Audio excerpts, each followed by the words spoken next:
நடிகர் விஜயின் வீடு மற்றும் அலுவலகம், புலி திரைப்பட பைனான்சியர் அன்புச்செழியன் வீடு மற்றும் அலுவலகம் உள்ளிட்ட 10 இடங்களில் வருமான வரித்துறை அதிகாரிகள் 2வது நாளாக நடத்திய சோதனை முடிவடைந்தது.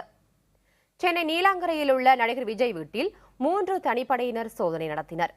சோதனையின் முடிவில் ஆவணங்கள் கைப்பற்றப்பட்டதாக கூறப்படுகிறது. சோதனையின் போது வருமானம், செலவு குறித்த ஆவணங்களை அதிகாரிகள் பறிமுதல் செய்துள்ளனர். புலி திரைப்படம் தொடர்பானவர்களின் வீடுகள், அலுவலகங்களில் நடத்திய சோதனையில் 2 கோடி ரொக்கப்பணம், 2 கோடி மதிப்புள்ள நகைகள் பறிமுதல் செய்யப்பட்டுள்ளதாகவும், மதுரை பைனான்சியர் அன்பு, படத்தயாரிப்பாளர்கள் செல்வகுமார், சிபு வீடுகளில் ரொக்கம், தங்கம் பறிமுதல் செய்யப்பட்டதாகவும் தகவல்கள் வெளியாகியுள்ளன.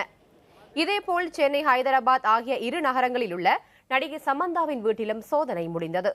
கொச்சியில் உள்ள நடிகை நயன்தாரா வீட்டிலும் சோதனை நடைபெறுகிறது.